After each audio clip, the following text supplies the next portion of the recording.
N-am simțit atracție față de o persoană de același sex. N-am. Nu. Ești nebun. Ca și faci mergea. Suntem?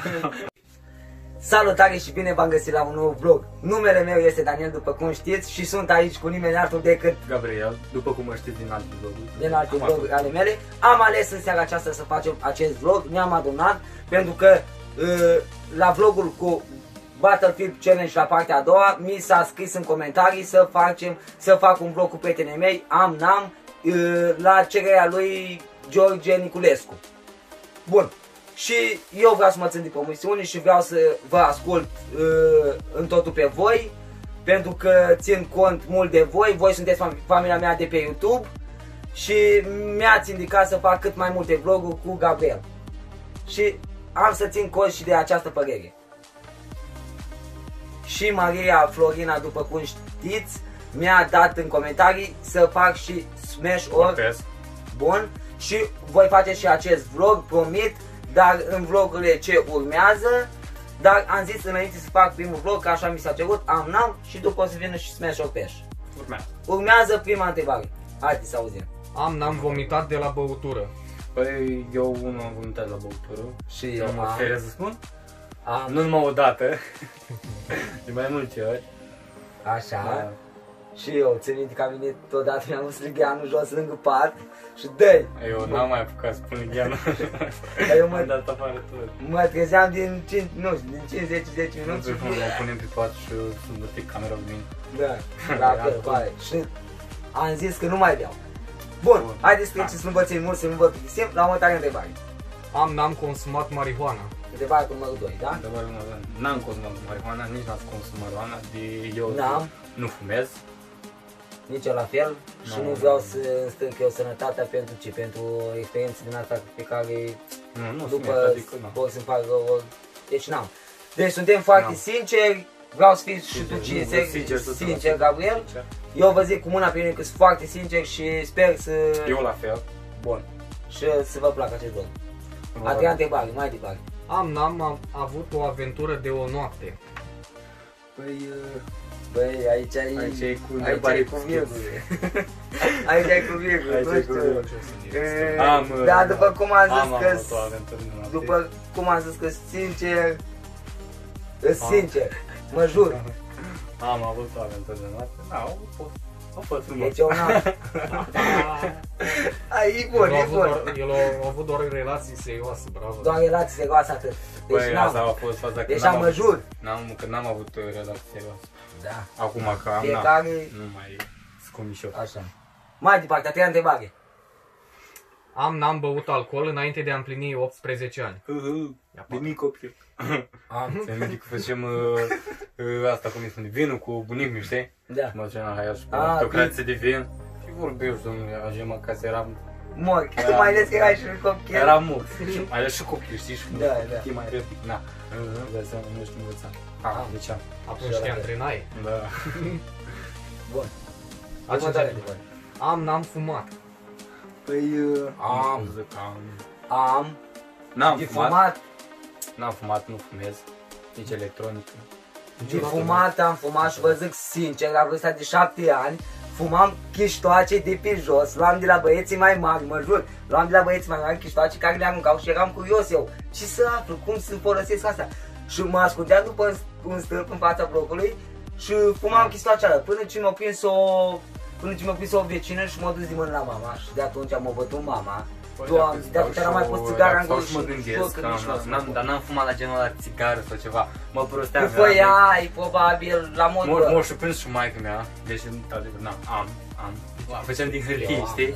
Și m-a prins că eram cu un prieten de-a meu.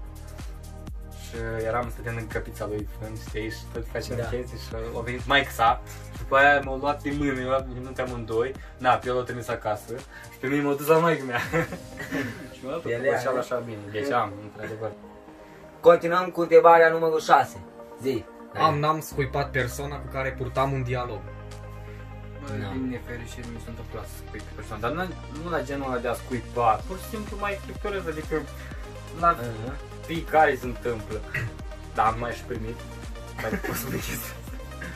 Am mai și primit, adică am fost și o scuipat și la rândul meu am scuipat și eu, deci pot zic că sunt închei.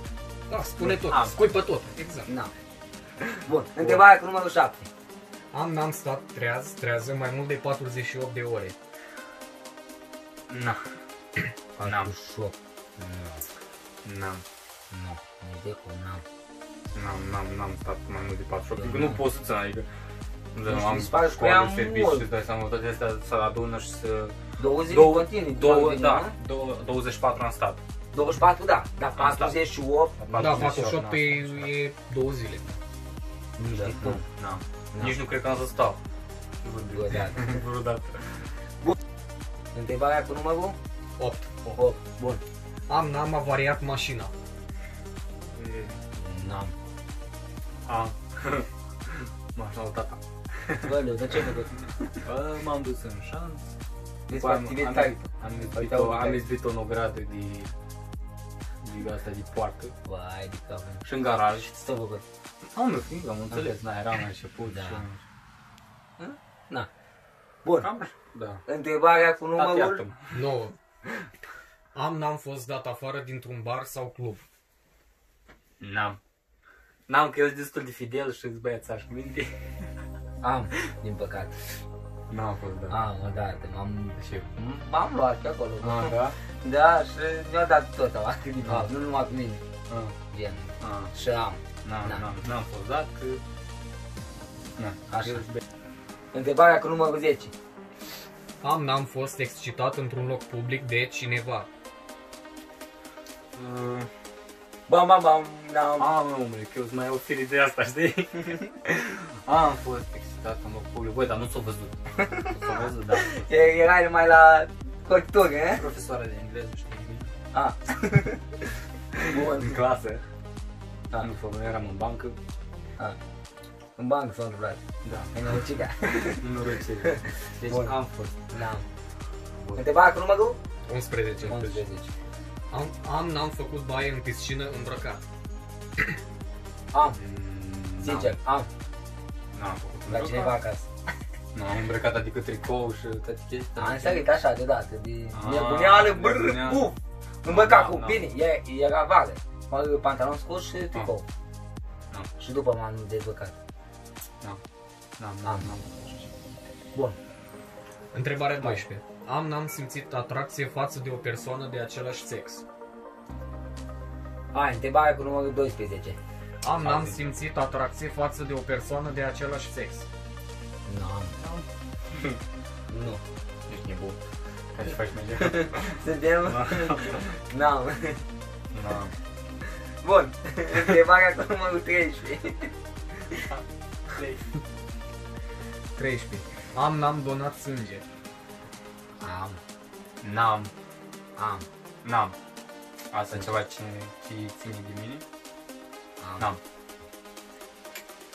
Ok, întrebarea numărul 14.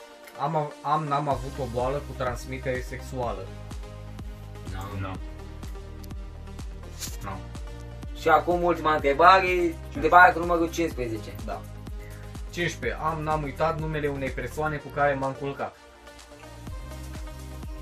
Barara. Am și n-am. Nu știu. Cam așa. Dar te Adică nu sunt sigur, nu sunt sigur dacă au. Na, eu și trebuie să stau și în fața de gen. Era la un moment dat că ai umor, gen ăla care spunea, făcea stand-up comedy, gen stai în fața unei persoane, știi, și trebuie să stau să zic că mă cheamă cu tare, știi, ca să țin, nu țin minte așa de, nu țin minte numele din prima, trebuie să mai repede vreo câteva ori. Băi, cam astea. Deci n-am? Am. Pam. Cam astea au fost întrebările. Au fost 15 întrebări alese de noi. Sper că v-a plăcut acest vlog. Tu, Gabriel, ai de zis ceva? Păi, ce să spun, au fost așa niște întrebări. Da, niște picante așa. Picante. Da. Au fost calme. Nu plăcut. Deci, nu uitați să dați like, nu uitați să dați subscribe. Aprindeți clopoțelul pentru a primi notificare de fiecare dată când postez. Eu am fost Daniel, el a fost... Gabriel, Nu uitați în ultimul rând că vă pup și vă iubesc. Bye!